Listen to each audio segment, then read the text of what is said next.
Mi hermano, cuando te encuentres en medio de tu lucha contra el pecado, no olvides que ya fuiste perdonado y libertado de la esclavitud del pecado, y que ahora tienes un nuevo esposo al que puedes agradar en dependencia del Espíritu Santo. No trates de pelear esa batalla en tus propias fuerzas. No lo hagas, mi hermano. Pídele a Dios en oración que incline tu corazón a la obediencia. ¿Recuerda Salmo 119, versículo 36? Inclina mi corazón a tu testimonio, no a la avaricia. Pídele a Dios en oración que no te permita olvidar la verdadera cara del pecado y la verdadera motivación del pecado. Pídeselo a Dios, porque el pecado no está tratando de que tú tengas una vida muy alegre, muy gozosa. El pecado te quiere arruinar. La voluntad de Dios es buena, es agradable, es perfecta. Es bueno, agradable y perfecto no tener otro Dios que nuestro Dios. Es bueno, agradable y perfecto no adorar una imagen mental de Dios, sino al Dios de las Escrituras, que no se ve porque es espíritu. Es bueno, agradable y perfecto no tomar el nombre de Dios en vano. Es bueno, es agradable y es perfecto apartar un día de cada 7, el día del Señor, para adorarle y tener comunión con Él y con su pueblo en una forma especial, como no podemos hacerlo en el resto de la semana. Eso es bueno. Es bueno honrar padre y madre, niños. Es bueno honrar padre y madre. Es bueno respetar las autoridades superiores. Es bueno no robar, es bueno no matar, es bueno contentarse con la esposa que tienes. Es bueno no mentir. Es bueno no codiciar y no envidiar lo que tiene el otro y que tú no tienes. ¿Cómo sería el mundo si todo el mundo obedeciera los 10 mandamientos? Un paraíso. ¿Ustedes imaginan un mundo en que tú le dices a un ebanista mañana y es mañana? Eso sería glorioso. Es increíble. Qué glorioso sería la vida, ¿verdad? Tú no tendrías que ponerle candado a tu casa ni alarma, porque nadie roba. ¿Cómo sería un mundo así? Un paraíso. Así que el problema no es la ley. Si queremos ser perdonados, si queremos ser aceptados en la presencia de Dios, debemos recibir como un regalo la justicia que Él mismo le provee al pecador. Solo por gracia, solo por Cristo, solo por medio de la fe. De manera que la ley, dice Pablo, ni salva ni santifica. Ella nos manda lo que debemos hacer, pero no nos ayuda a hacer lo que nos manda. Ese es el problema de la ley.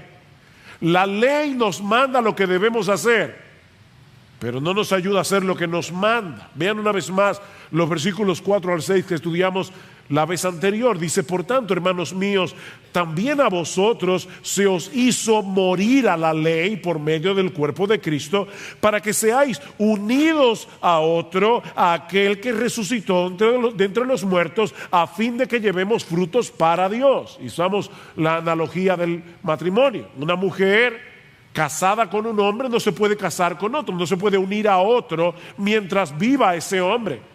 Pero si ese hombre muere, ella queda libre de la ley del marido. Bueno, ¿qué hizo Dios? Dios nos mató. ¿Para qué? Para resucitarnos juntamente con Cristo y casarnos con Él. Eso es lo que Pablo está diciendo. Versículo 5. Porque mientras estábamos en la carne, es decir, en nuestra naturaleza pecaminosa, las pasiones pecaminosas despertadas por la ley actuaban en los miembros de nuestro cuerpo a fin de llevar fruto para muerte. Pero ahora, dice Pablo, hemos quedado libres de la ley, habiendo muerto a lo que nos ataba, de modo que sirvamos en la novedad del Espíritu y no en el arcaísmo de la letra. Pablo dice: Dios tuvo que dar por terminada nuestro matrimonio con la ley. ¿Para qué? Para casarnos con Cristo, que sí tiene poder de salvar y de santificar.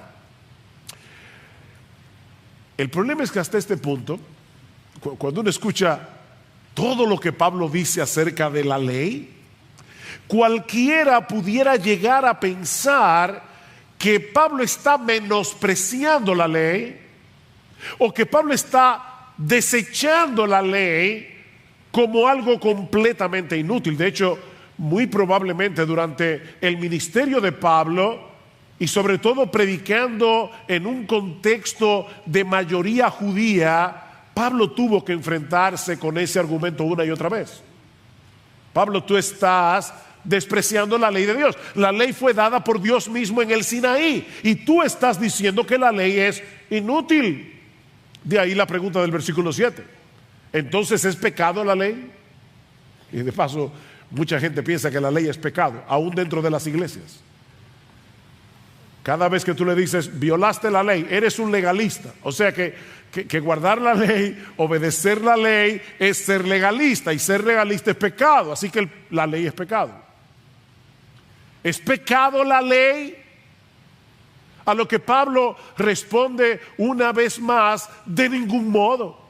La misma respuesta que dio en el 6.1, la misma respuesta que dio en 6.15. ¿Debemos pecar para que la gracia abunde? De ninguna manera.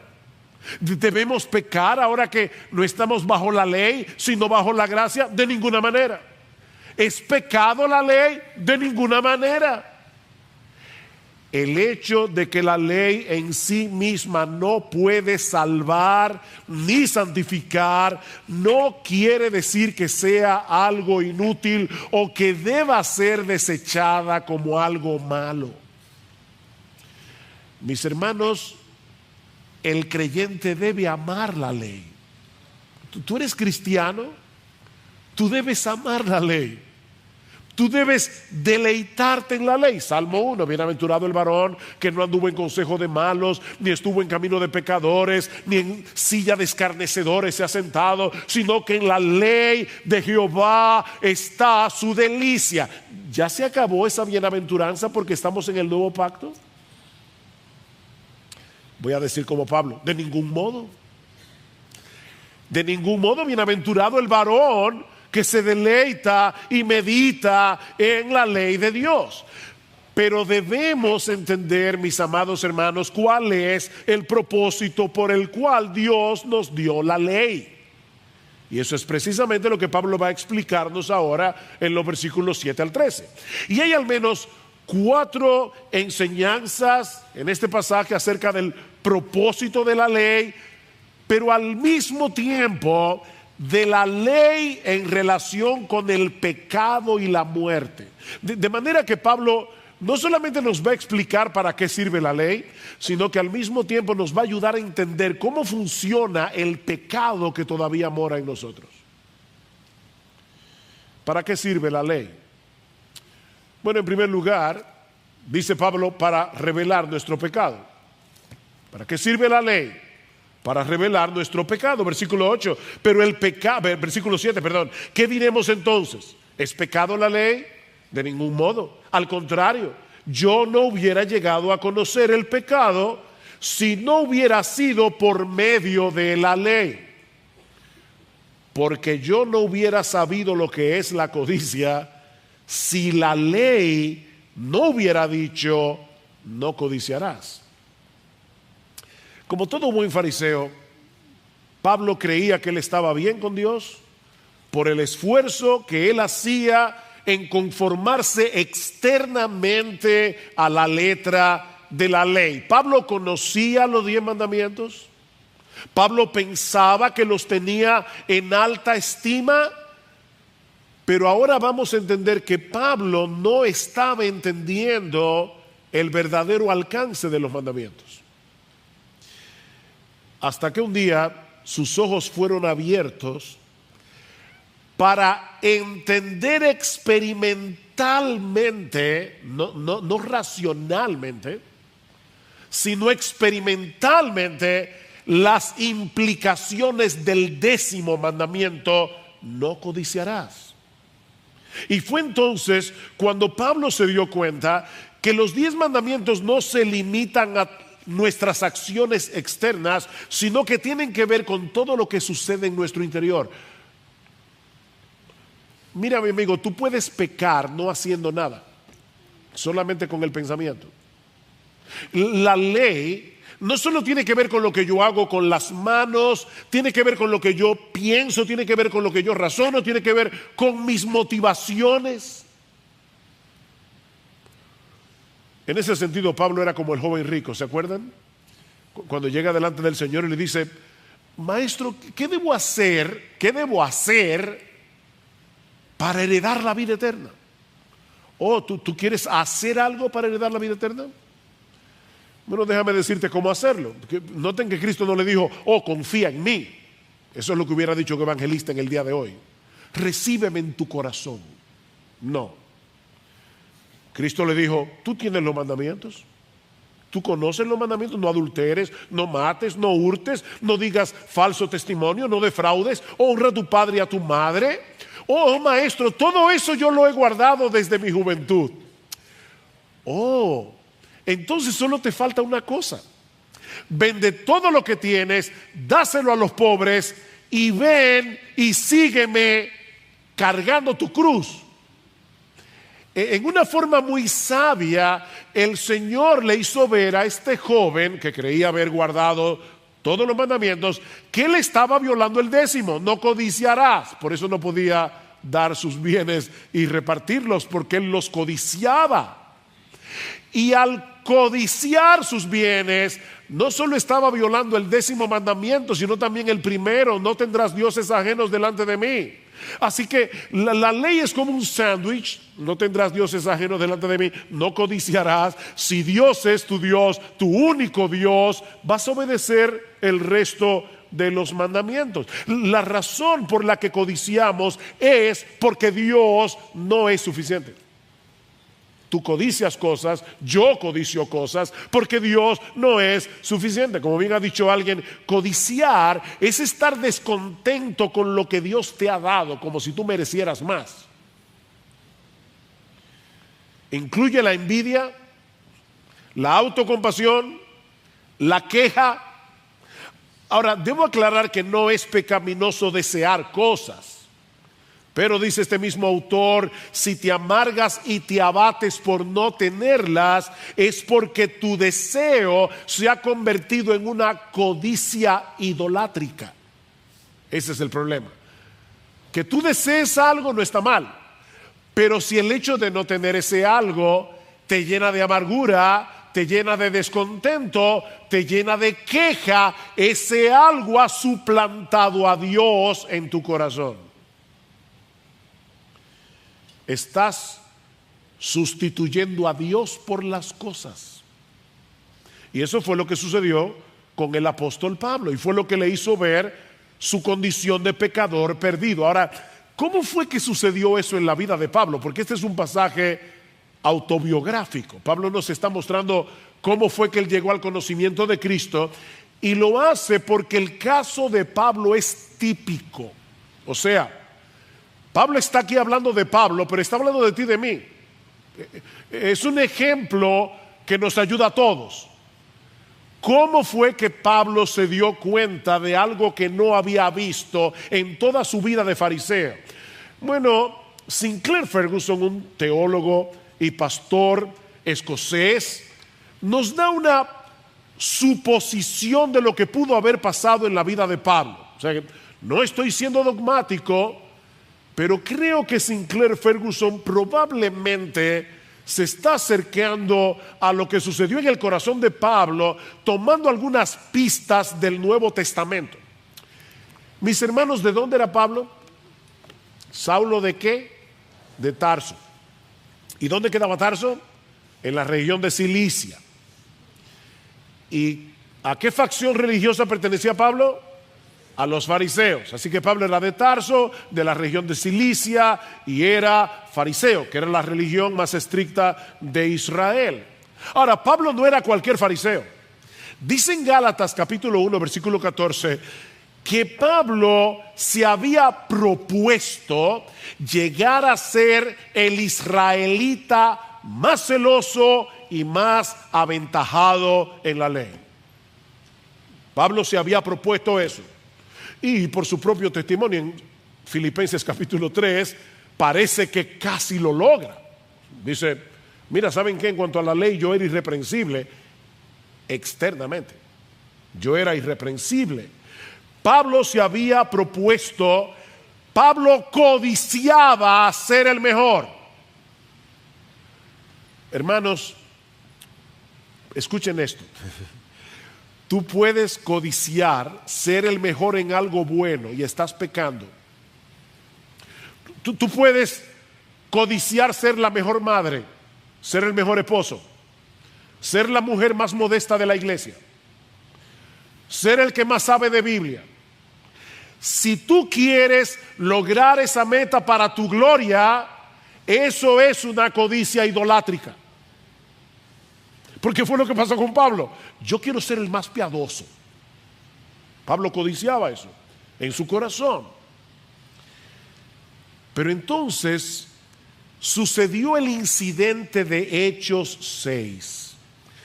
Cuando Pablo se enfrenta con Esteban y lo escucha predicar. Oigan lo que dice Pablo, Lucas, en Hechos capítulo 6, versículo 8. Dice que Esteban era lleno de gracia y de poder y hacía grandes prodigios y señales entre el pueblo. Entonces se levantaron unos de la sinagoga llamado de los libertos y de los de Cirene y de los de Alejandría y de Cilicia y de Asia, disputando con Esteban. ¿De dónde era Pablo? De Tarso, de la región de Cilicia. De manera que Pablo estaba en ese grupo, y de hecho Lucas después lo confirma explícitamente en Hechos capítulo 7, versículo 58.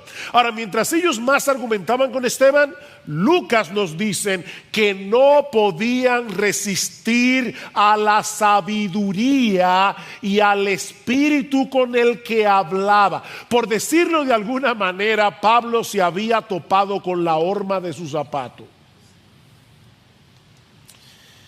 ¿Y qué pasó? Que la reputación que tanto había codiciado y que se había esforzado tanto por alcanzar, ahora parecía derrumbarse delante de sus ojos. Y 2 capítulos más tarde Pablo se convierte. Dios estaba preparando a Pablo para su encuentro con Jesús en su camino a Damasco, apenas unos días después. Pero primero tenía que hacerle ver la profundidad de su pecado. Pablo tenía que entender lo codicioso que él era, lo que él codiciaba, ser un hombre admirado por su piedad. El 10º mandamiento le hizo ver a Pablo la maldad de su corazón. De manera que la ley es como uno de esos espejos. ¿Han visto esos espejos que agrandan la cara? Yo no sé para qué. Y no solamente agrandan la cara, tiene luz a todo alrededor, para que tú veas todas tus manchas, todos tus hoyos, todos tus cabellos mal puestos. Eso es la ley. Eso es lo que hace la ley.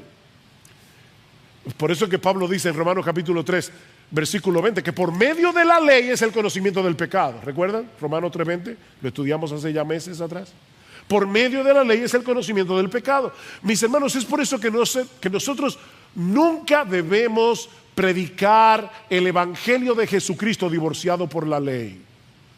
Hablaba con un hermano esta semana que debe estar aquí, así que perdóname que no te pedí permiso, pero hablaba con este hermano y le decía, mira, nunca le digas a un pecador simplemente y meramente que reciba a Cristo. Si tú le preguntas a un pecador, ¿tú quieres recibir a Cristo hoy? ¿Por qué no? ¿Quién no quiere recibir a Cristo? ¿Quién no quiere ir al cielo? Ahora, si tú le dices a un pecador, mírate en el espejo de la ley para que te des cuenta que tú eres peor de lo que tú crees que tú eres, entonces hay una reacción. No, nadie puede venir a Cristo a menos que no entienda que está condenado y que va camino al infierno. Los sanos no tienen necesidad de médico. Mis hermanos, nunca prediquen el evangelio sin exponer primero las demandas de la ley.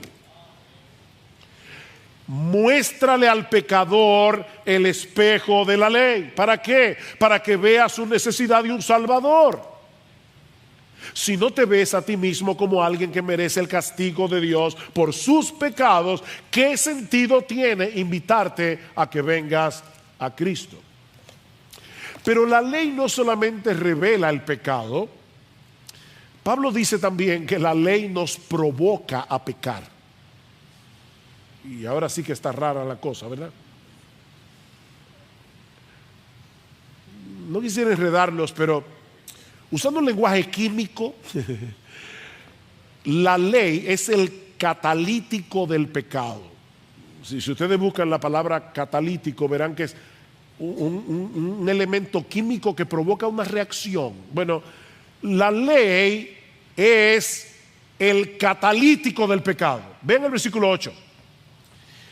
Pero el pecado, Pablo está personificando el pecado, pero el pecado, aprovechándose del mandamiento, produjo en mí toda clase de codicia, porque aparte de la ley, el pecado está muerto. No es que aparte de la ley no existe el pecado. Y Pablo ya demostró eso en Romanos 1, en Romanos 5. Antes de que Dios diera la ley en el Sinaí, había pecado en el mundo, dice Pablo. Pero el pecado está aletargado hasta que te dicen no lo hagas. Eso es lo que Pablo está diciendo aquí. Versículo 9. Y en un tiempo yo vivía sin la ley, pero al venir el mandamiento, el pecado revivió y yo morí. Recuerden la pregunta, ¿es pecado la ley? Pablo dice, de ningún modo. Sin embargo, aunque la ley no es pecado, el pecado se aprovecha de la ley para despertar en nosotros nuestras pasiones pecaminosas. Ya Pablo lo dijo en el versículo 5, porque mientras estábamos en la carne, las pasiones pecaminosas despertadas por la ley. Miren, basta con que se nos prohíba hacer algo para estar locos por hacerlo. Esa es nuestra naturaleza. No porque la ley es mala, sino porque tú y yo somos malos. ¿Es pecado la ley? No, pero tú sí eres pecador y yo también. Ese es el problema. Y no solamente la ley despierta el pecado que hay en nosotros, el problema es más profundo. El problema es que tú y yo queremos ser Dios. Y la ley es un recuerdo constante de que no lo somos. ¿Qué le dijo el diablo a Adán y a Eva en el paraíso? Seréis como Dios. Ese susurro sigue siglo tras siglo, seréis como Dios.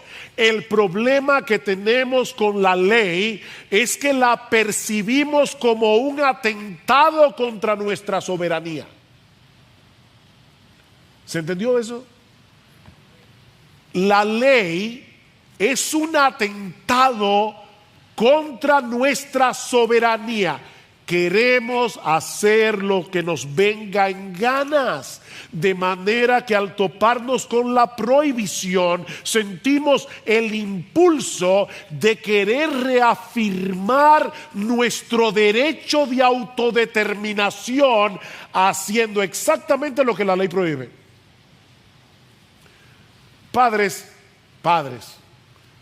¿ustedes no han visto eso miles de veces en sus hijos? Papi, yo quiero hacer esto. No, tú nunca me dejas hacer nada. Óyeme, ¿de verdad tu papá niños que están aquí, tu papá nunca te deja hacer nada. Pero es la rebelión del corazón que está desde que nacemos. Cuando estudiaba este pasaje durante la semana, recordé algo que había leído hace muchos años atrás, muchos años, en las Confesiones de San Agustín. Y de paso, ese es uno de los libros que yo recomendaría que alguna vez en tu vida léelo. Léelo, te va a hacer mucho bien. Dice Agustín en el libro 2, capítulo 4 creo, que cuando él era adolescente, él y un grupo de amigos decidieron meterse en un patio ajeno para robar peras. Y él dice, nos llevamos una cantidad enorme de peras, no para comerlas, aunque algunas comimos, sino para echárselas a los puercos. Y ahora dice, realizamos esa acción por el mero hecho de que estaba prohibida. Eso era todo. No fue por necesidad, no es que ellos tenían hambre.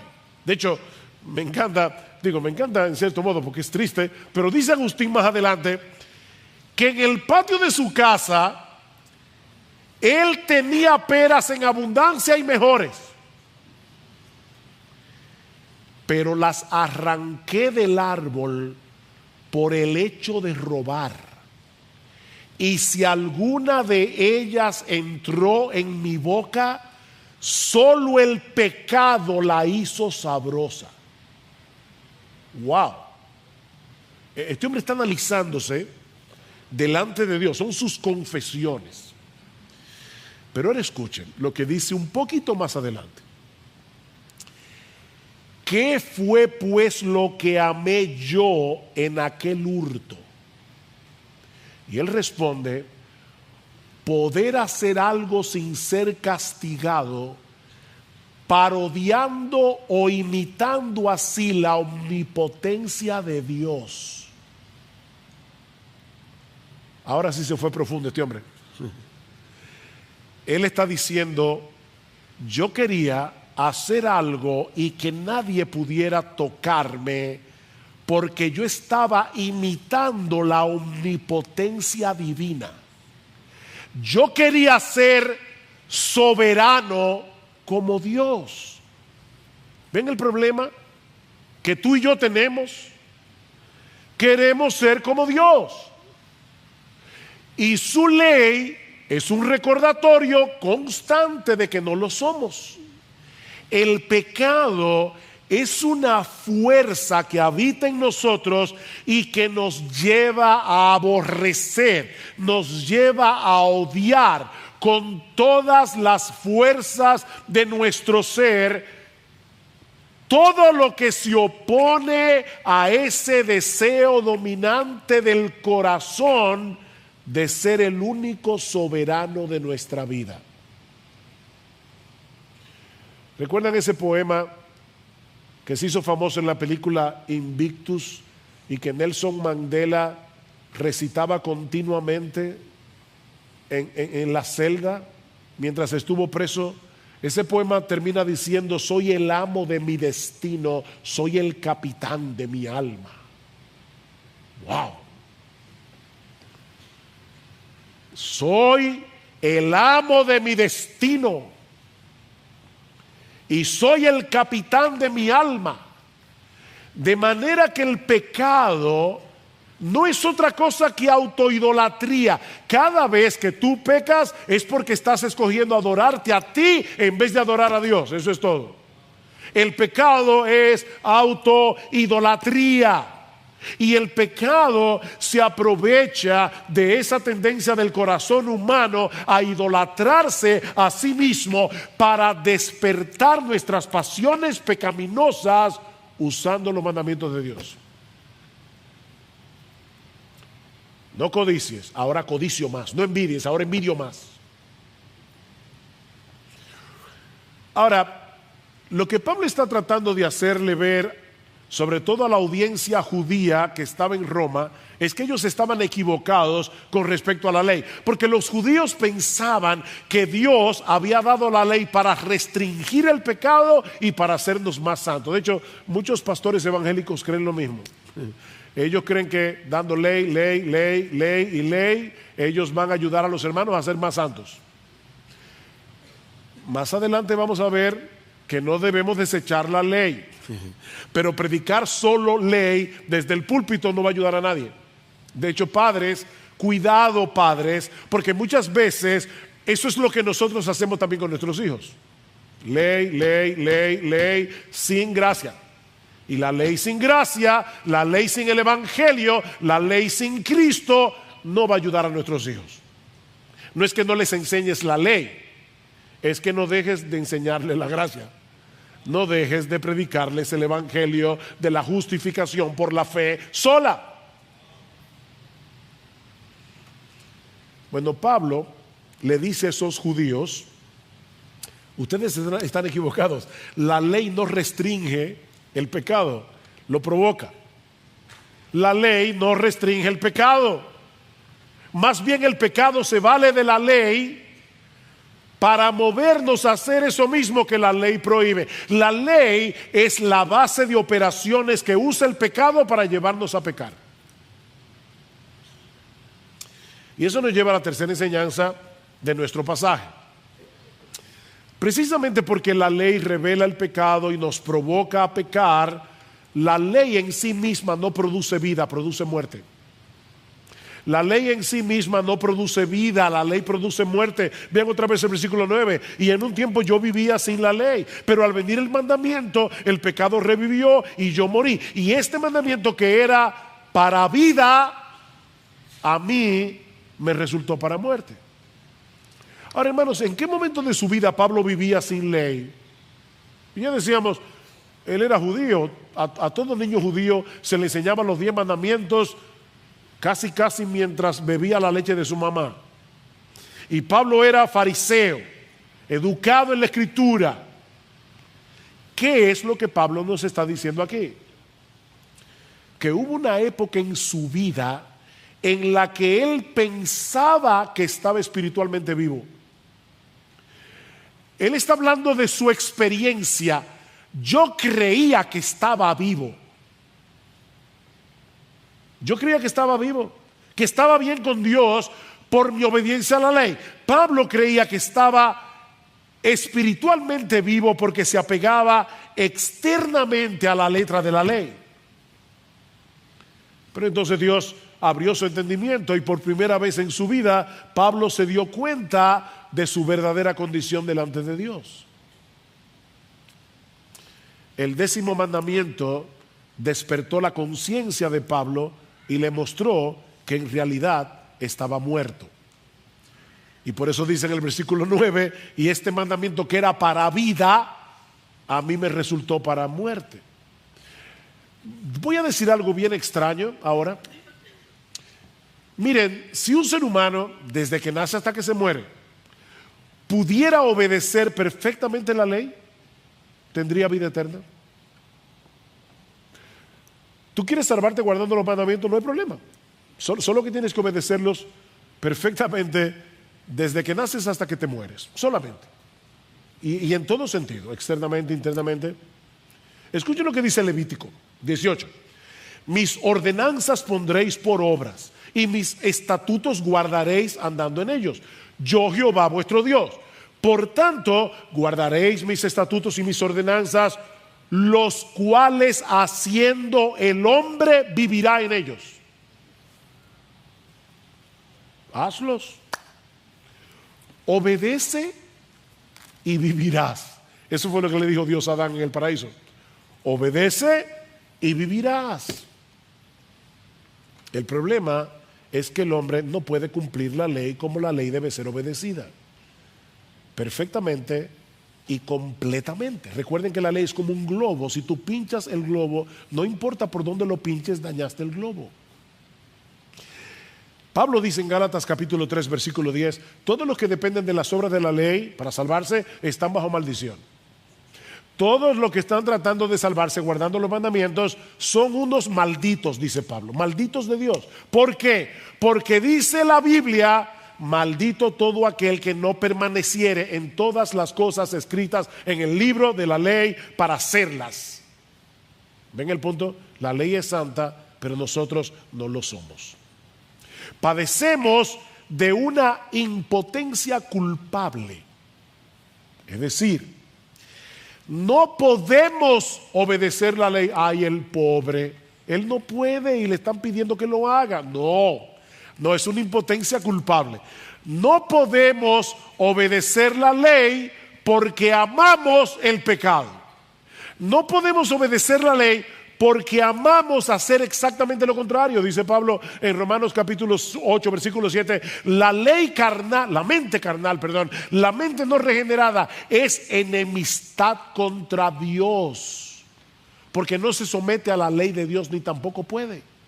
No puede porque no quiere porque no puede. Ponlo como tú quieras. Déjame ilustrarlo de esta manera. Martin Lloyd-Jones, le tomé prestada esta ilustración. Vamos a suponer por un momento que un individuo, amigo tuyo, te pidió una cantidad bastante considerable de dinero prestada.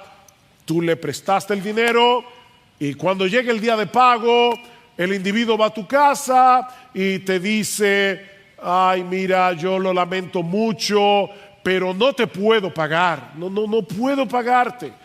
Yo te ruego, por favor, que me extiendas el plazo, no te puedo pagar. Y se abre así, saca los bolsillos y dice: mira, no tengo nada, saca la cartera, estoy en ruinas. Tú te conmueves y cuando estás a punto de extenderle el plazo, el individuo sigue hablando y te dice: mira, la verdad es que yo había reunido el dinero para pagarte, pero ayer fui al casino y me puse a jugar a la ruleta, y además de todo fui con unos amigos y le pagué todos los tragos, se los pagué y me arruiné. ¿Y ahora le vas a extender el plazo? Es verdad que el individuo no te puede pagar, pero su incapacidad de pagarte es una incapacidad culpable. Bueno, lo que estamos diciendo aquí, mis amados hermanos, es que nuestra incapacidad de cumplir la ley no nos exonera, sino que agrava nuestra culpabilidad. No podemos obedecer la ley de Dios, no por culpa de la ley, sino por culpa de nosotros mismos, que amamos el pecado. Noten el versículo 11. Porque el pecado, aprovechándose del mandamiento, me engañó, y por medio de él me mató. Oh, esa es la raíz del problema. No es la ley la que te mata, es el pecado usando la ley. El pecado es tan astuto que es capaz de usar la misma ley, la ley de Dios, para engañarnos y para llevarnos a la condenación. Y el pecado se vale de varias estrategias para llevar a cabo su maquiavélico plan. Depende del caso. Y si no le da un resultado con uno, se va con el otro. O sea, él tiene varias estrategias. El pecado es muy creativo para usar la ley en contra nuestra. ¿Y cómo lo hace el pecado? Bueno, en el caso de algunos, los lleva a esforzarse por guardar la ley para salvarse. Eso es una forma en que el pecado nos engaña. Guarda la ley para que te puedas salvar. Miren, mis hermanos, esa es una de las formas más eficaces para endurecer el corazón de un pecador y alejarlo de Jesús. No es por casualidad que las personas más duras en contra del evangelio son los religiosos. Son las personas más duras, porque ellos están tratando de salvarse cumpliendo la ley. El pecado te está engañando, haciéndote creer que puedes salvarte guardando la ley. Y es un engaño del pecado. Ahora, ese engaño está unido a otro engaño, y es que el pecado reduce el alcance de la ley a las acciones externas para hacernos creer que estamos cumpliendo la ley. Miren, yo no les voy a pedir que levanten la mano, pero yo estoy seguro que serían muchos los que la levantarían. ¿Quiénes aquí, predicando el evangelio a un perdido, te dice, pero yo nunca he matado, yo nunca he robado, yo nunca he adulterado? Lo que esa persona está diciendo en realidad es, yo nunca he cometido la acción externa de la ley. Es por eso que Jesús le dice a los fariseos, ¿de verdad tú nunca has matado? Mira, todo aquel que se enoja contra su hermano con un enojo pecaminoso, ¿ya lo mató?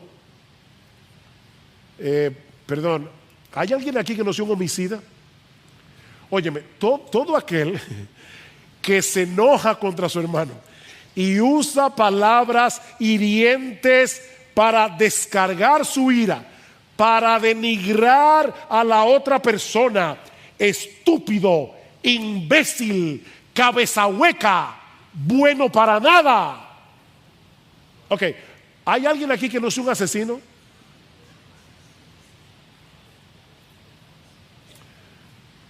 Todo aquel que mira a una mujer que no sea la tuya para codiciarla, ya adulteró con ella en su corazón. Uy, qué duro. Ningún adúltero aquí.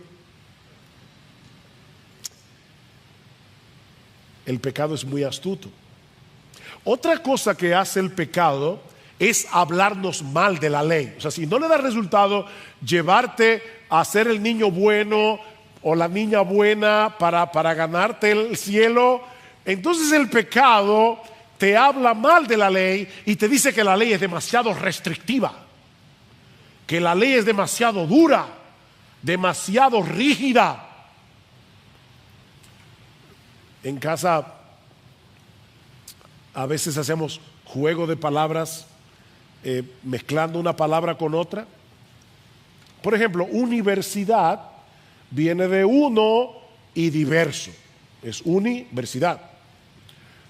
Bueno, yo recuerdo que un día una de nuestras hijas llegó bien frustrada a la casa por una de sus profesoras y decía, es que es demasiado estrígida. O sea, no era estricta, no era rígida, era estrígida. O sea, ok, lo que la ley te dice es que el pecado, perdón, es que la ley es estrígida. O sea, no te permite hacer nada. Y dice Martin Lloyd-Jones, de esa manera, porque la mayoría de la gente piensa así de la ley, de esa manera el pecado agita la rebelión, aumenta más y más la maldad y la humanidad se vuelve cada vez más insufrible. Por eso el mundo está como está, porque el pecado los está engañando. De manera, mis hermanos, que el villano de esta historia no es la ley. El villano es el pecado. El villano es el pecado, que se vale de la ley para alejarnos de Dios y llevarnos a una condenación eterna. De ahí la conclusión a la que llega Pablo en los versículos 12 y 13. Así que la ley es santa y el mandamiento es santo, justo y bueno. Entonces, ¿lo que es bueno vino a ser causa de muerte para mí? De ningún modo. Al contrario, fue el pecado, a fin de mostrarse que es pecado, al producir mi muerte por medio de lo que es bueno, para que por medio del mandamiento el pecado llegue a ser en extremo pecaminoso. La ley es santa, justa y buena. La ley, mis hermanos, no es un código impersonal de conducta. La ley es el reflejo del carácter perfecto, hermoso, atractivo, deleitoso de nuestro Dios. Eso es la ley.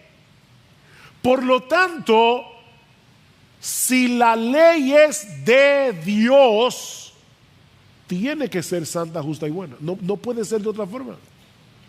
Pablo dice en el versículo 14, la ley es espiritual. Dice en el versículo 16, la ley es buena. Dice en el versículo 22, en el hombre interior, yo me deleito en la ley de Dios. ¿Por qué los cristianos deben deleitarse en la ley de Dios? Porque se deleitan en el Dios de la ley, que es santo, justo y bueno.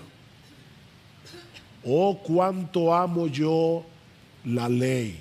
¿Eso es lo que dice el salmista? No. Oh, cuánto amo yo tu ley. Es tu ley y por eso la amo. Yo sé que tú me amas. Yo sé que eres infinitamente sabio. Yo sé que eres infinitamente bueno.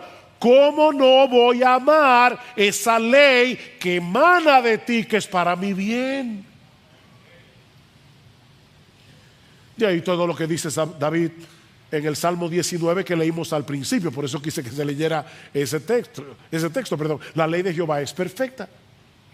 La ley de Jehová es confiable. La ley de Jehová es recta. La ley de Jehová es pura. La ley de Jehová permanece para siempre. ¿Y qué hace la ley? La ley convierte el alma. La ley hace sabio al sencillo. La ley alegra el corazón. ¿Tú oíste eso? Yo no sé cuántas veces yo he hecho este experimento y siempre me da igual. Yo digo, piensen rápidamente en la primera palabra que le viene a la mente cuando escuchan la palabra santo. Y la gente dice puro, recto, etcétera, etcétera, pero nadie dice alegría. Porque la gente tiene una distorsión causada por el pecado que no le permite ver que es la santidad lo que produce alegría en el corazón. Los mandamientos de Jehová son rectos y por eso alegran el corazón. La ley alumbra los ojos. Es más dulce que la miel. Es más preciosa que el oro. ¿Dónde está el problema entonces? El problema está en el pecado, como dice Pablo en el versículo 13, que usa lo que es bueno para matarnos. Dice un comentarista, el asesino es el pecado y el revólver que usa es la ley, pero el asesino es el pecado. Vamos a pensar por un momento en un individuo que comete un homicidio y es condenado a cadena perpetua. Lo que está mal no es la ley que lo condenó. Lo que está mal es la acción homicida que es condenable. ¿Ven el punto? No es la ley que nos condena la que está mal. Es la acción homicida que metió a ese individuo en la cárcel. Así que la ley no es la que produce la muerte del pecador. Es el pecado que se vale de la ley para matarnos. Pero Dios es soberano y Él siempre sí se sale con la suya. Así que, ¿qué hace Dios? Al producir nuestra muerte, el pecado, por medio de lo que es bueno, el carácter perverso y mortífero de la ley queda puesta en evidencia. Eso es lo que dice Pablo en el versículo 13. Para que el pecado llegue a ser en extremo pecaminoso. Dios usa la ley para mostrarnos que el pecado que mora en ti y en mí es 1000 veces peor de lo que la mayoría de las personas está dispuesta a admitir. Óyeme, mi hermano, y usa eso cuando alguien te critique. No te preocupes, que tú eres 1000 veces peor que eso. Es como decía Bernard Shaw, el famoso dramaturgo inglés, era bien cínico y decía, a mí no me importa si una persona es blanca o es negra, si es rica o es pobre, con que sea hombre suficiente, porque no podría hacer nada peor. Ya si tú eres ser humano, de verdad, tranquilo, que tú eres peor de lo que la gente piensa de ti. Tú eres 1000 veces peor. Ahora, ¿para qué la ley hace eso? Para llevarnos a ver nuestra necesidad de un Salvador. Que no podemos salvarnos por nosotros mismos, sino por medio de Cristo, que obedeció perfectamente la ley y en la cruz pagó por nuestras transgresiones. ¿Qué dice Pablo en Gálatas? Capítulo 3, si la ley pudiera vivificar, si la ley pudiera darnos vida por nuestra obediencia, la justicia fuera verdaderamente por la ley, obedecen los mandamientos y todo estará bien. Mas la Escritura lo encerró todo bajo pecado, para que la promesa que es por la fe en Jesucristo fuese dada a los creyentes. Para eso sirve la ley. El pecado se aprovecha de la ley para arruinarnos. Es el pecado el que te mata, no la ley. Pero Dios usa esa conciencia de lo mal que estamos para llevarnos a poner toda nuestra confianza en Jesús. ¿Y saben lo que ocurre cuando ponemos toda nuestra confianza en Jesús? Que somos librados de la condenación de la ley. Hemos muerto a la ley. ¿En qué sentido? En que ya la ley no nos puede condenar. Porque Dios ha puesto en nuestra cuenta la justicia perfecta de su Hijo. Y al mismo tiempo somos transformados y capacitados por el poder de su Espíritu para poder obedecer la ley. O sea, cuando dejamos de confiar en la ley para confiar en Jesús, no solo somos perdonados y aceptados por Dios, sino que Él también pone en nosotros tanto el deseo como la capacidad de obedecerle, no perfectamente, pero sí sinceramente, por medio de su Espíritu que mora en nosotros. Eso es lo que Pablo va a decir más adelante en el capítulo 8. Versículo 2, porque la ley del Espíritu de vida en Cristo Jesús te ha libertado de la ley del pecado y de la muerte, pues lo que la ley no pudo hacer, salvarte.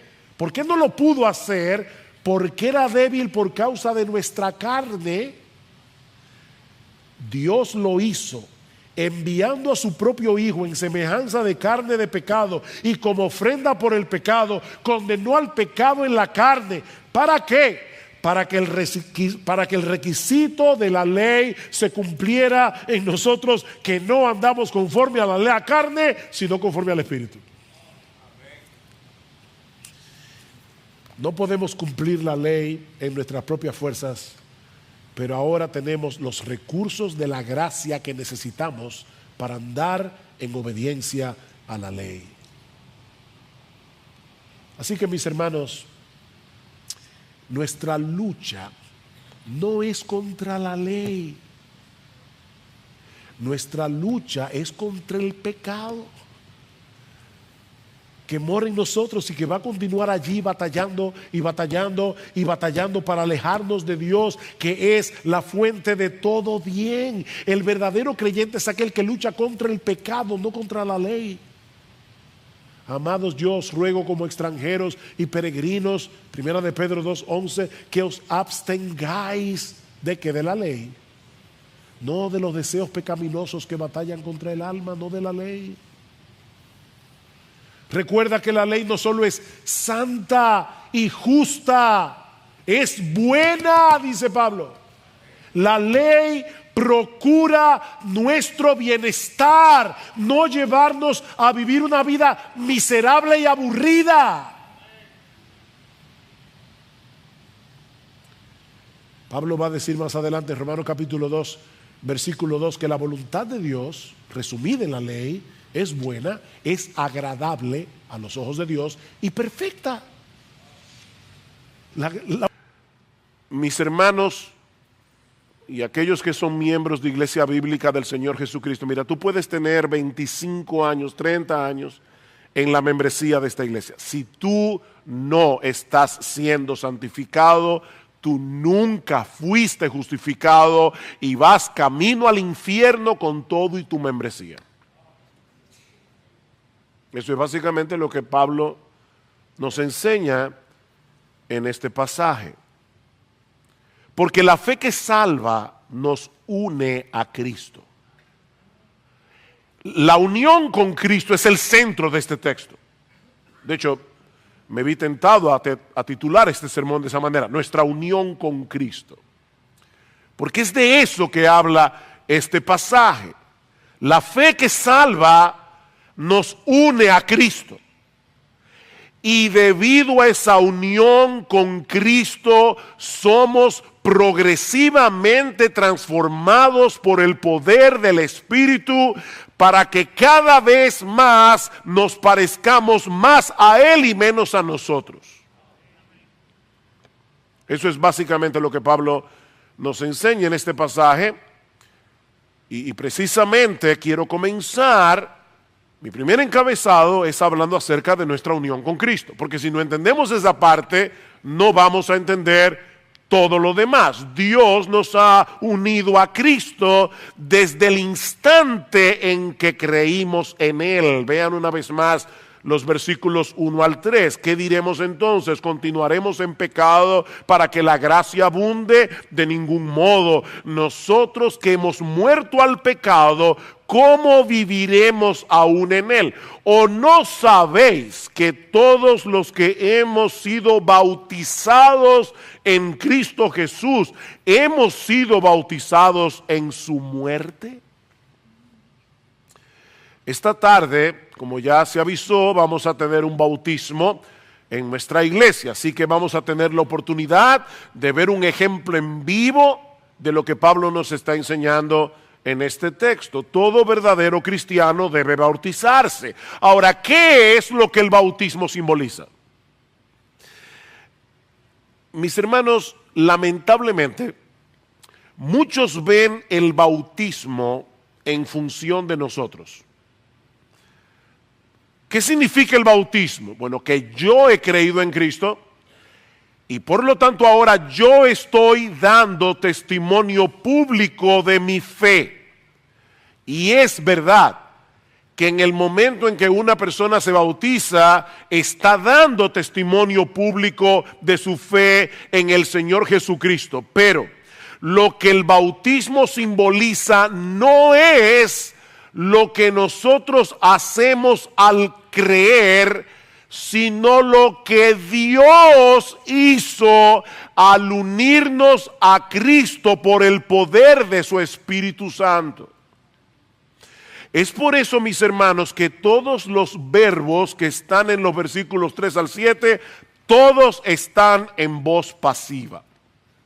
Y como yo sé que algunos hace mucho que pasaron por el colegio, déjenme recordarles que en la voz pasiva el sujeto recibe la acción del verbo.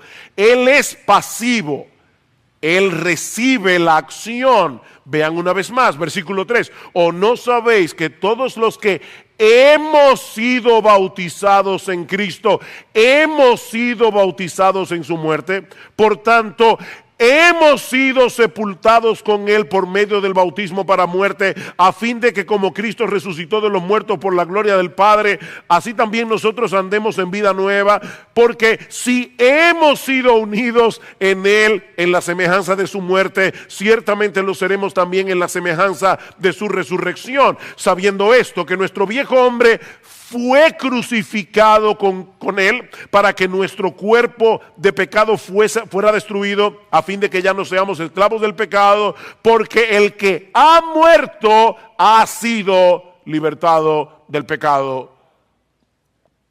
¿Cuál fue tu participación en todo eso? Dios te mató, Dios te crucificó, Dios te resucitó. Decía Juan Calvino en sus instituciones que el bautismo, a mí me llamó la atención esto, el bautismo da testimonio a nuestra fe. No somos nosotros solamente los que estamos dando testimonio, es Cristo también el que está dando testimonio a través del bautismo. El bautismo, dice Calvino, da testimonio a nuestra fe de que no solo somos injertados en la muerte y la vida de Cristo, sino que somos unidos a Él de tal manera que nos hace participantes de sus bienes. el bautismo, los hermanos que se van a bautizar esta tarde, el bautismo le va a decir algo a la fe de ellos. Y no solo ellos van a decirnos algo a nosotros. Y mis hermanos, ese es un concepto vital para entender de qué se trata la vida cristiana. De hecho, llama la atención que de las 13 cartas del Nuevo Testamento que se atribuyen al apóstol Pablo, en ninguna de ellas Pablo se refiere a los creyentes como cristianos. No hay una sola vez en que Pablo le llame cristiano a los creyentes. Pablo se refiere a los creyentes una y otra vez como aquellos que están en Cristo. En Cristo. Expresiones como en Cristo, en Él, en el Señor, en Cristo Jesús aparecen 164 veces en las cartas de Pablo. Mis hermanos, todas las bendiciones que nosotros recibimos de parte de Dios vienen a ser nuestras únicamente porque nosotros estamos unidos a Cristo por la fe.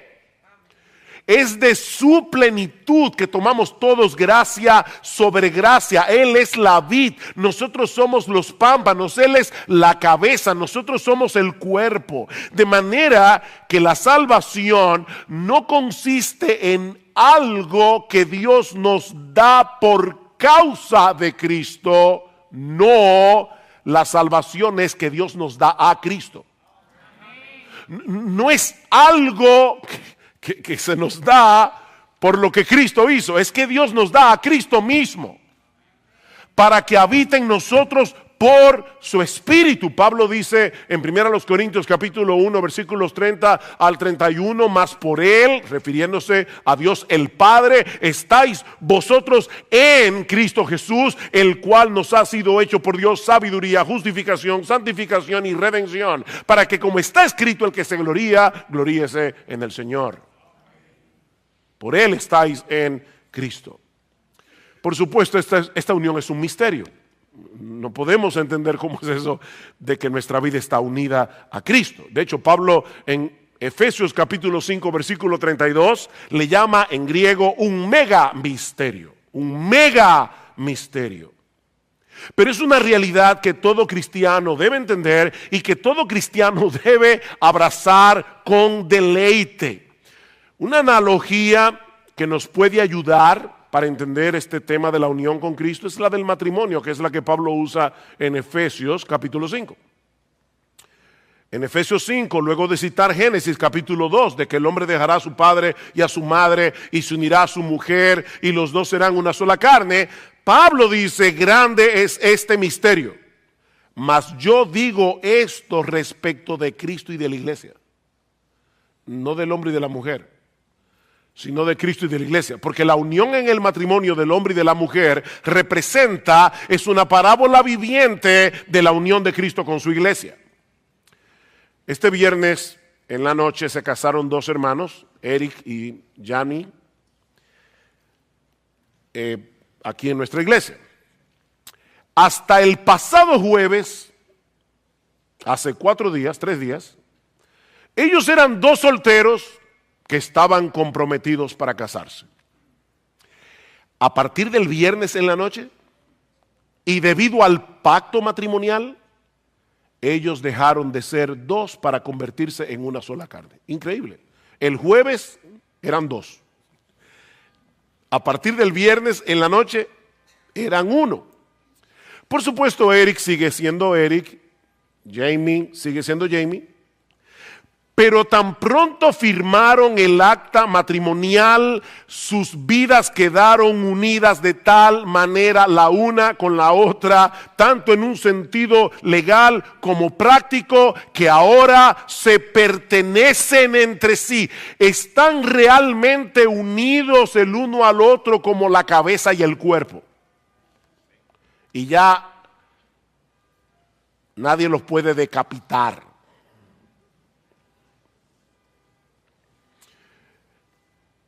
Ahora noten algo, eso no depende de lo que sienta el uno por el otro. Eso depende del pacto que ellos hicieron delante de Dios y de los hombres. Si dos esposos se están llevando bien, que es lo que debería ser, ¿verdad? Ellos van a demostrar esa unidad en una forma tangible. Pero si en algún momento esa relación llega a enfriarse, ¿saben qué? Siguen siendo uno, como quiera. Porque eso no depende de los sentimientos. Eso depende del pacto. Y eso es precisamente lo que ocurre entre el creyente y el Señor Jesucristo. En el momento en que un pecador se arrepiente y cree únicamente en Cristo para el perdón de sus pecados, Dios une su vida a la de Cristo con un vínculo que nada ni nadie puede separar. Jamás. Esa es la pregunta de Pablo en Romanos 8:35. ¿Quién nos separará del amor de Cristo? Y la respuesta obvia es nadie. Nadie. Ahora, nuestra comunión con Cristo puede fluctuar en un momento dado, pero nuestra unión con Él nunca cambia. Nunca cambia. Y eso tiene repercusiones muy profundas para nuestra vida cristiana práctica. Y eso nos lleva a la segunda enseñanza de este pasaje. Y es que por causa de nuestra unión con Cristo hemos muerto al pecado. Hemos muerto. Si ustedes pusieron atención a la lectura de este pasaje cuando Sigfrido la leyó, seguramente se habrán dado cuenta de las veces que Pablo nos dice en este pasaje que hemos muerto con Cristo. En el versículo 2 dice que hemos muerto al pecado. En el versículo 3 que hemos sido bautizados en su muerte. En el versículo 4 que fuimos sepultados con él por medio de su muerte en el bautismo para muerte. En el versículo 5 que hemos sido unidos a él, la Reina Valera del 60 tiene ahí una mejor traducción, dice que fuimos plantados, que fuimos injertados en él, en la semejanza de su muerte. En el versículo 6 dice que nuestro viejo hombre fue crucificado con él. Y luego menciona la palabra muerte o morir en los versículos 7, 8, 9, 10 y 11. El énfasis es más que evidente. Si tú eres cristiano, tu antiguo yo, descendiente de Adán, el que era un rebelde contra Dios, ha muerto. Nota luctuosa. Tu antiguo yo ha muerto. Eso quiere decir que ya Dios no te trata como un pecador culpable. Porque el antiguo yo que cometió todos esos pecados en rebeldía contra Dios, lo ejecutaron. Fue ejecutado.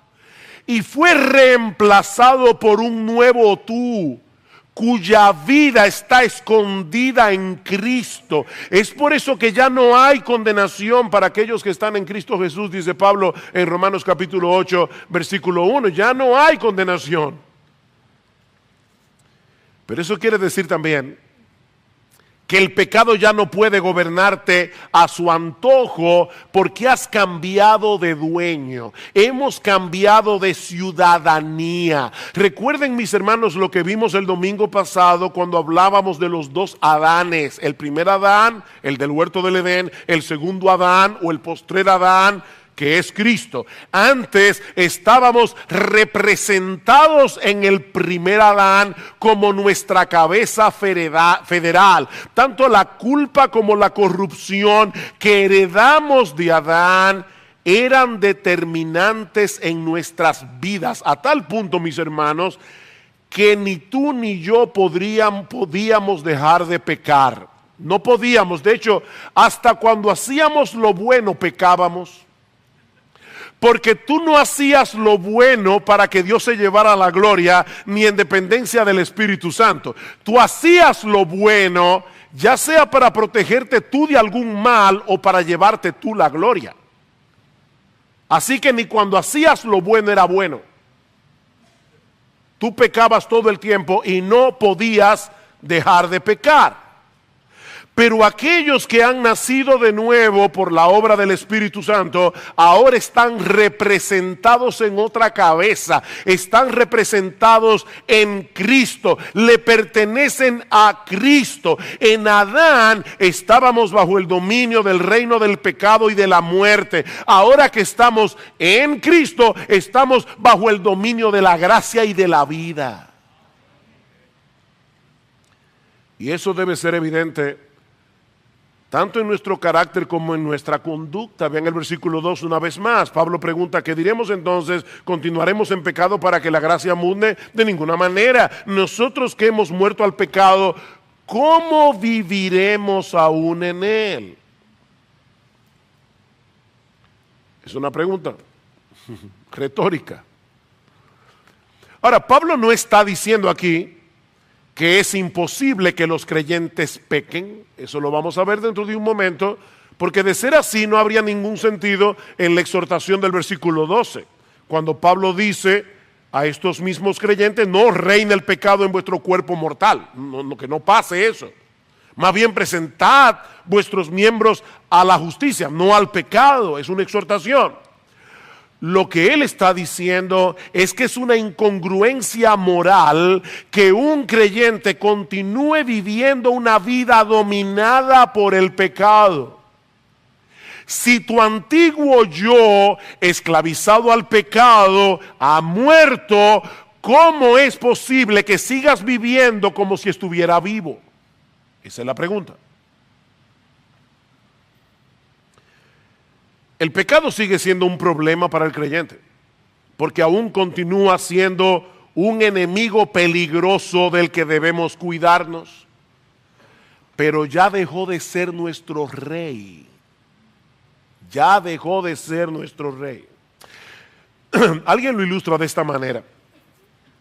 Supongamos que un ejército malvado tomara el control absoluto de un país, pero un ejército bueno viniera en su ayuda, expulsara a las fuerzas malvadas, enemigas de la nación, y regresara el gobierno del pueblo a su poder legítimo. Los ciudadanos de ese país ya no tendrían que obedecer a los generales de ese ejército malvado que los tenía tiranizados. Pero ¿qué pasaría si esos soldados enemigos se fueran a vivir a las montañas en la frontera de ese país fuertemente armados? Bueno, esa guerrilla podría tratar de crear caos para el nuevo gobierno legítimo. De hecho, frecuentemente podría imponer su voluntad en una parte del país, aunque nunca podría tomar el poder de nuevo. La pregunta de Pablo es, en una circunstancia como esta, ¿por qué querrían los ciudadanos de esa nación volver a esclavizarse otra vez al poder del enemigo? Ven, los que hemos muerto al pecado, ¿cómo viviremos aún en él? Es imposible que un verdadero creyente quiera regresar a su antigua vida de completa rebeldía contra Dios, porque su antiguo yo ha muerto y ha sido libertado de esa esclavitud. El creyente desea de corazón hacer la voluntad de Dios, y cuando peca, siente vergüenza por haber pecado y es traído de nuevo al arrepentimiento. Vean una vez más los versículos 6 y 7. Dice Pablo, sabiendo esto, que nuestro viejo hombre fue crucificado con él para que nuestro cuerpo de pecado fuera destruido, a fin de que ya no seamos esclavos del pecado, porque el que ha muerto ha sido libertado del pecado. Yo sé que la Reina Valera dice justificado del pecado. Las dos ideas pueden fundirse aquí, porque todo el que ha sido justificado del pecado ha sido libertado del pecado. Esa palabra que se traduce en el versículo 6 como destruido no significa aniquilado. Es una palabra griega que significa hecho inoperante. Lo que Pablo parece estar diciendo en estos dos versículos es que nuestra vieja naturaleza, descendiente de Adán, esclavizada al pecado, fue crucificada con Cristo para que el pecado no continúe encontrando libre expresión en nuestro cuerpo. Por eso le llama el cuerpo pecaminoso carnal. El pecado obra a través de nuestro cuerpo.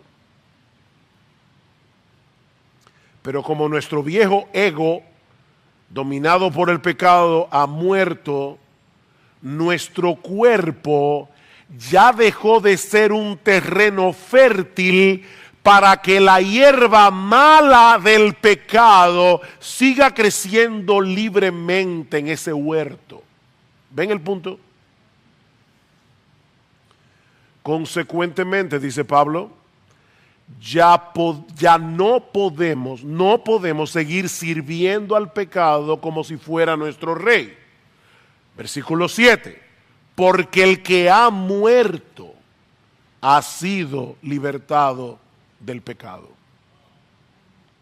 El pecado nos tienta, el pecado nos seduce, el pecado todavía ejerce una fuerte presión sobre nosotros, pero mis hermanos, el pecado no puede obligarnos a pecar. No puede obligarnos a pecar. Y cuando logra vencernos, porque hasta que lleguemos a la gloria, nosotros tendremos incongruencias en nuestras vidas, pero cuando Él logra vencernos, en vez de alegrarnos por haber hecho lo que queríamos hacer, y que era contrario a la voluntad de Dios, el creyente se avergüenza, el verdadero creyente se avergüenza de haber pecado contra su Señor y tarde o temprano se vuelve a Él en arrepentimiento y fe. Es por eso, mis hermanos, que la vida cristiana es una vida de arrepentimiento y de fe. Eso no es en un momento de tu vida cuando te convertiste, es una vida de arrepentimiento y de fe. La buena noticia, digo, ya esa es muy buena, pero hay otra mejor. Es que el creyente no solo ha muerto al pecado, sino que por causa de nuestra unión con Cristo, ahora está vivo para Dios.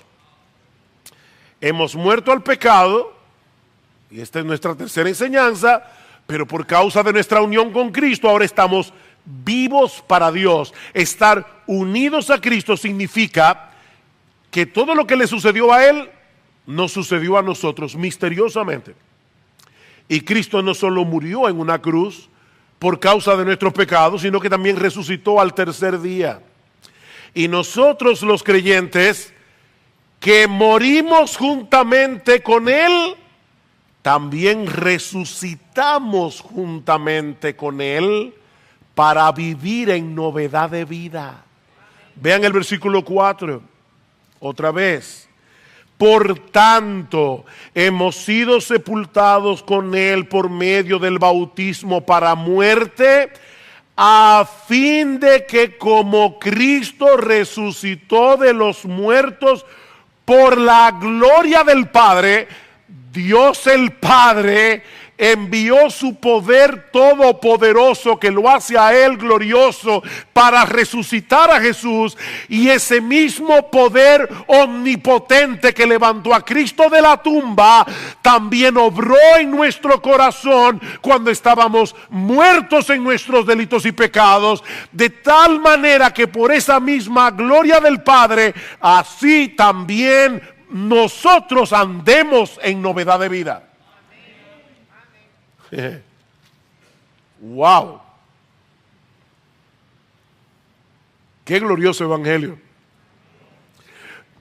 Los cristianos hemos resucitado juntamente con Cristo, de manera que a pesar de que el pecado todavía mora en nosotros, increíblemente en nuestro corazón queremos vivir para la gloria de Dios. Es una lucha.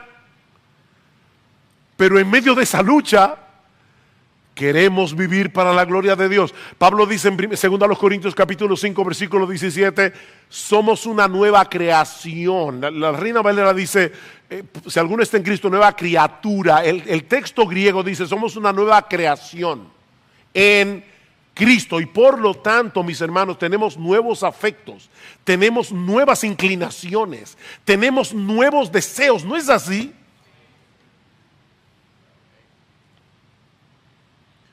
Y aunque sea de manera incipiente, el fruto del Espíritu debe ser visible en nuestras vidas. Amor, gozo, paz, paciencia, benignidad, bondad, fe, mansedumbre y dominio propio, templanza. Todos debemos seguir creciendo en cada una de esas virtudes. Pero la obra del Espíritu en cada creyente es formar esas virtudes en nosotros para que nos parezcamos cada vez más a Cristo, que es el retrato perfecto de Gálatas 5, 23. Cristo es el fruto del Espíritu. Ese es su carácter. ¿Sabe lo que eso nos enseña, mis hermanos? Que el cristiano no se distingue primariamente por lo que no hace. Hay personas que piensan en la santidad en función de lo que no hace. Yo no hago esto, yo no voy aquí, yo no voy allá. No, mis hermanos.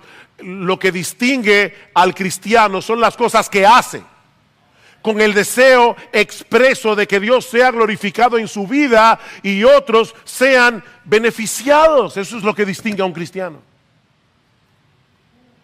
Seguimos teniendo una lucha porque vivimos para Dios en un cuerpo pre-resucitado y pre-glorificado. Nosotros todavía no hemos resucitado, todavía no hemos sido glorificados, pero aguardamos la llegada de aquel día en que nuestros cuerpos sean glorificados, todas las células cancerosas del pecado sean eliminadas, de modo que podamos vivir para Dios sin impedimento en un cuerpo sin pecado. Amén. Versículo 5.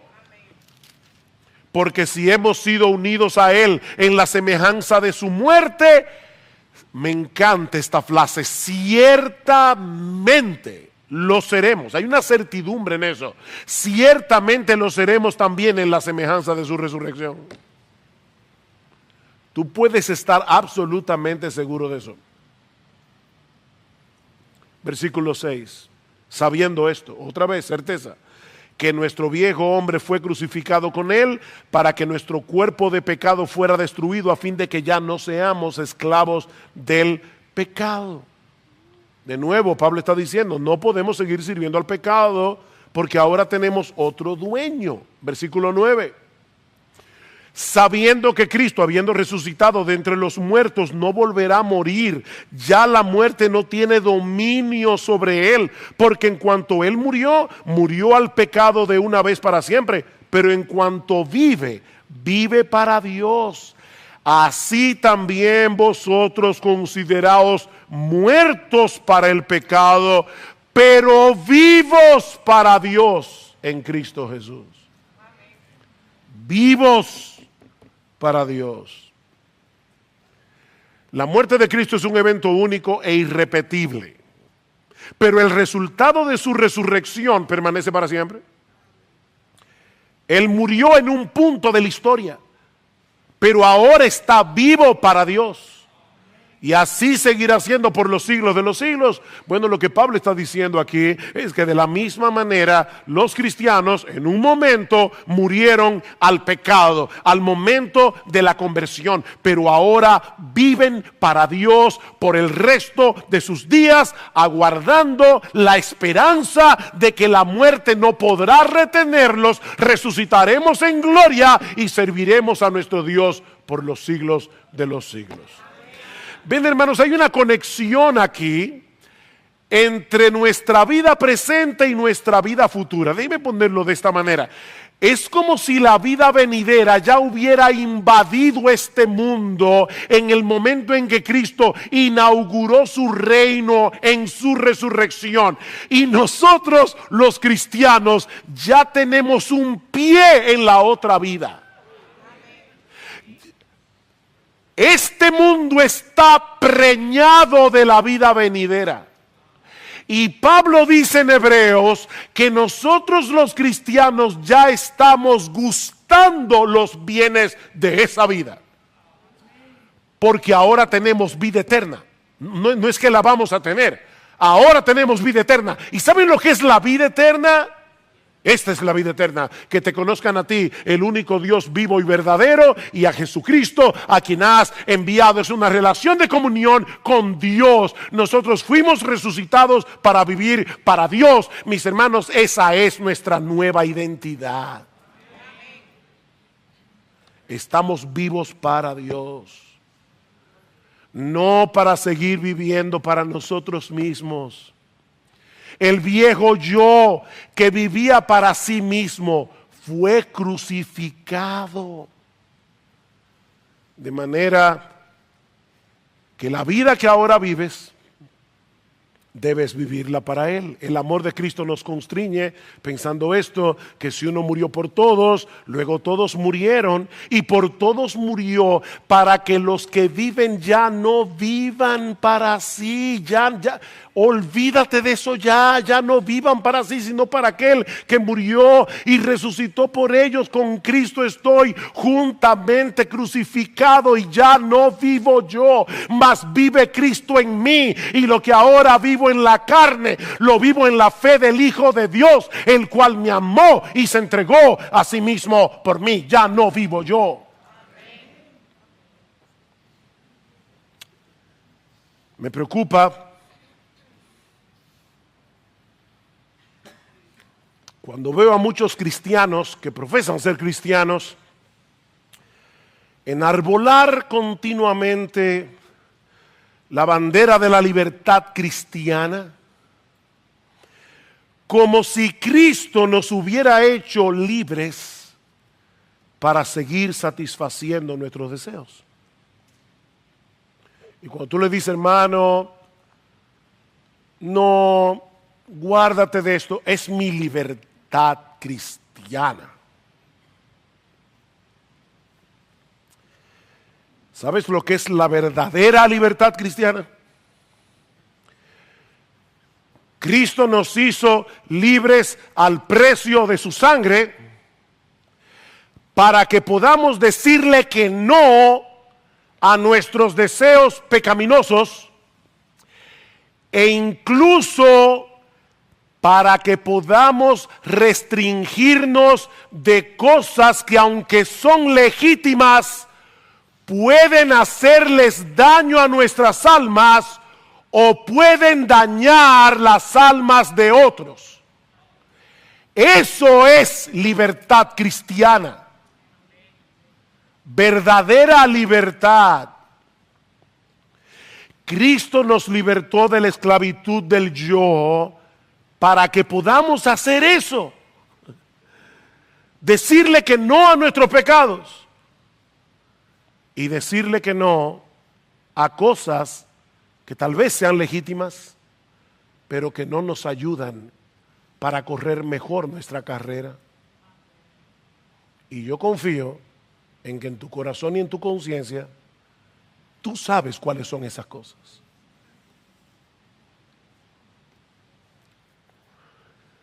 Mira, si tú no puedes hacer eso, si tú no puedes decirle que no a tus deseos, no puedes hacerlo. La razón es que aún sigues siendo esclavo de tu viejo yo, lo que quiere decir que tú no eres cristiano. Tú no eres cristiano. Para los cristianos es una lucha decir que no. Yo lo sé por experiencia, es una lucha. Pero ¿saben por qué se reconoce al cristiano? Porque están luchando.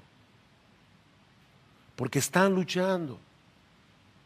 Y cuando se caen, vuelven y se levantan en arrepentimiento y regresan al campo de batalla para seguir peleando. Es eso lo que identifica a un verdadero cristiano. ¿Y sabes cuál es la clave para pelear bien esta batalla? Eso me lleva a mi cuarta y última enseñanza de este pasaje. Entender nuestra identidad en Cristo y vivir conforme a ella. Los cristianos debemos abrazar, vivir y disfrutar los resultados de nuestra unión con Cristo. Vean una vez más el versículo 11. Así también vosotros consideraos muertos al pecado, pero vivos para Dios en Cristo Jesús. Considérense así, mírense así. Cuando ustedes piensen en ustedes como personas que han muerto al pecado y que resucitaron para Dios. A lo largo de este pasaje, Pablo ha estado insistiendo en que hay cosas que los cristianos debemos saber. ¿Se dieron cuenta? Versículo 3. ¿O no sabéis que todos los que hemos sido bautizados en Cristo hemos sido bautizados en su muerte? Versículo 6. Sabiendo esto, que nuestro viejo hombre fue crucificado. Versículo 9. Sabiendo que Cristo, habiendo resucitado de los muertos, no volverá a morir. Debemos saber eso. Pero ahora Pablo nos dice en el versículo 11, no solo que debemos saber eso, no solo que debemos entender lo que ha sucedido con nosotros por causa de nuestra unión con Cristo, sino que debemos abrazar con gozo los resultados de esa unión. Hemos muerto al pecado, estamos vivos para Dios. A veces he estado en iglesias o conferencias donde se habla del tema de la santidad y al final del servicio, buenos hermanos, no estoy juzgando al que lo hace, pero buenos hermanos hacen un llamado a los cristianos a volver a consagrar sus vidas a Cristo. Y muchos hermanos vienen al frente. Personalmente, yo no creo que esa práctica produzca ni verdadera consagración ni verdadera santidad en la vida de los cristianos. Y de hecho creo que muchas veces sin quererlo se produce cierta manipulación. Vuelvo y repito, sin quererlo. Y muchos pasan al frente en ese momento emotivo. Mis hermanos, eso no produce santidad. Lo que produce santidad es que tú te recuerdes día tras día, tras día, tras día, hasta que te mueras. ¿Quién eres tú en tu unión con Cristo? Consideraos muertos al pecado. Entiende de una vez por todas que esa es tu identidad. ¿Y sabes por qué Pablo dice eso? Porque él sabe que nosotros tendemos a olvidar quiénes somos en nuestra unión con Cristo, sobre todo en esos momentos en que estamos siendo fuertemente tentados a pecar.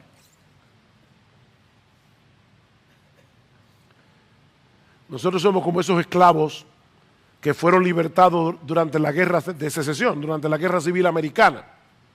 Abraham Lincoln firmó el acta de emancipación el 1 de enero del año 1863. Y en ese momento, con la firma del presidente, 3.5 millones de esclavos fueron legalmente libertados en los Estados Unidos de Norteamérica.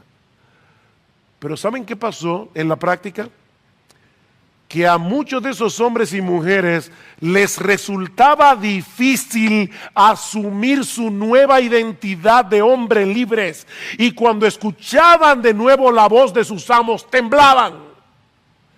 temblaban, eran libres legalmente, pero es como si estuvieran esclavizados todavía en el corazón. Mis hermanos, eso es exactamente lo que pasa con muchos cristianos en medio de la tentación. Se nos hace difícil recordar nuestra nueva identidad en Cristo. Y si en tu vida pasada tuviste alguna adicción, ya sea a la comida, al alcohol, al cigarrillo, a las drogas, a la pornografía, a cualquier cosa, al juego, mi hermano, tú debes entender que Cristo te libertó de esa esclavitud. Cristo te libertó, pero esas sustancias o esas actividades siguen allí, no se han evaporado del mundo. Y debido a tu vida pasada, debes entender que tú generaste una debilidad, generaste un apetito particular por esas cosas, y vas a tener que mantener una vigilancia continua y alejarte lo más posible de todas ellas. Pero fuiste libertado.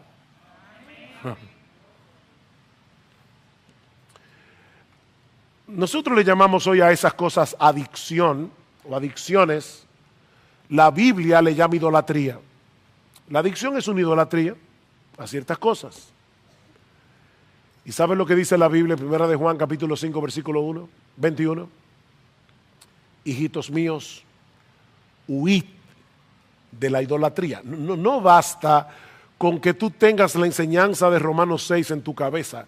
Sal huyendo. Sal huyendo. Esas cosas siguen siendo problemáticas para ti. Aléjate lo más posible. Pero sobre todas las cosas recuerda continuamente tu bautismo. Recuerda lo que esa ceremonia dice acerca de tu nueva realidad en Cristo. Estamos unidos a Él por la fe y debido a esa unión hemos muerto al pecado y estamos vivos para Dios. Eso es una realidad. Hemos muerto y estamos vivos. ¿Qué debemos hacer ahora? Versículo 12. Por tanto, aquí está la conclusión: no reine el pecado en vuestro cuerpo mortal, para que no obedezcáis sus lujurias, ni presentéis los miembros de vuestro cuerpo al pecado como instrumentos de iniquidad. ¿Ustedes creen que en la iglesia de Roma no habían ex adictos a algo? Esa era una sociedad pagana llena de vicios. Y Pablo les está diciendo: ya no presenten vuestro cuerpo mortal para obedecer sus lujurias. Ni presentéis los miembros de vuestro cuerpo al pecado como instrumentos de iniquidad, sino presentaos vosotros mismos a Dios como vivos de entre los muertos y vuestros miembros a Dios como instrumentos de justicia. Negativamente, Pablo nos dice que no debemos permitir que la fuerza guerrillera del pecado vuelva a tomar control de nuestro cuerpo, aunque sea momentáneamente. Sigue en pie de guerra, en dependencia del Espíritu Santo, porque ahora, mi hermano, aunque tú no lo creas, porque el pecado te hace creer que no puedes, tú puedes decirle que no a los deseos carnales que batallan contra el alma. Puedes decirle que no. Miren, a veces es una guerra que te da taquicardia. Tú sudas. Yo me he visto a mí mismo en ese trance. Tú estás allí con el pie para que el diablo no abra la puerta, pero no es que tú estás ahí tranquilo. No es tranquilamente. Tú estás sudando esa batalla. Señor, en dependencia tuya, por favor, no me dejes quitar este pie de ahí. Y el diablo es tan malo y tan engañador que te dice, tú si eres hipócrita, tú estás loco por hacerlo.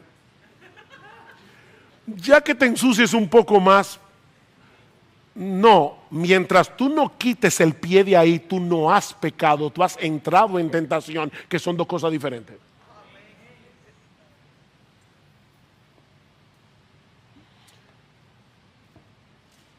Si has caído, arrepiéntete.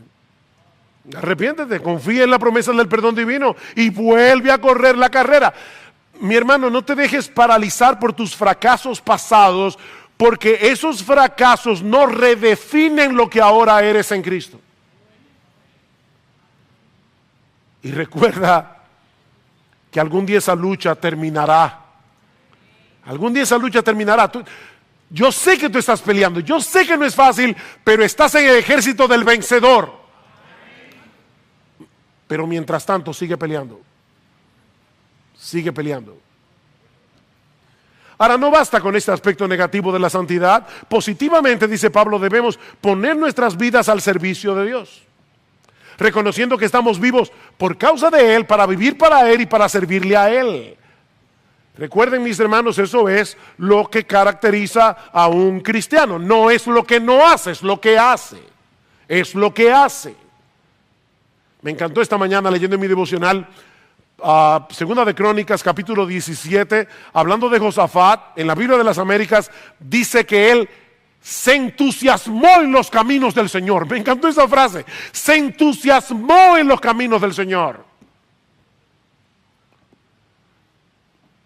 ¿Tú crees que eso no es posible para ti? Entusiasmarte en el camino del Señor. Que sea lo que te entusiasme vivir para Él, servirle a Él, hacer su voluntad, bendecir a otros en la iglesia.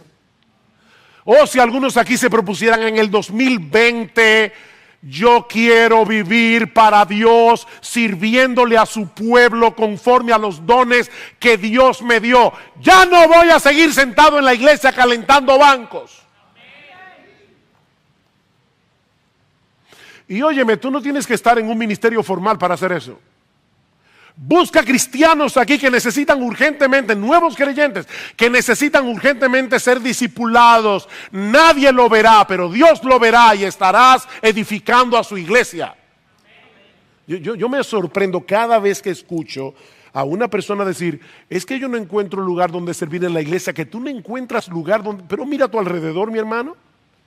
La cantidad de gente que hay aquí que necesita servicio. ¿O tú crees que hay que ser maestro de escuela dominical o cantar bien o tocar el piano? No.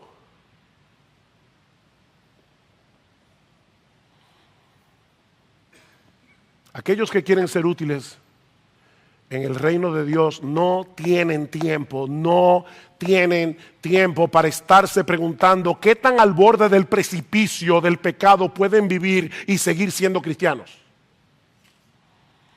No, ellos quieren estar en buena forma para correr bien esta carrera hasta el final, no porque están tratando de ganarse su salvación, sino porque han entendido lo que significa vivir en el reino de la gracia. Eso es gracia. Lo otro es una desgracia. Ampararse en la gracia para vivir como te dé la gana, eso no es gracia, eso es una desgracia. Versículo 14. Porque Pablo cierra su argumento aquí. El pecado no tendrá dominio sobre vosotros, pues no estáis bajo la ley, sino bajo la gracia. ¿Ven? La gracia no es para que peques, es para que no peques. Wow. Miren, yo creo que la mejor explicación de ese texto está en Romanos 7, 4 al 6. Pero yo no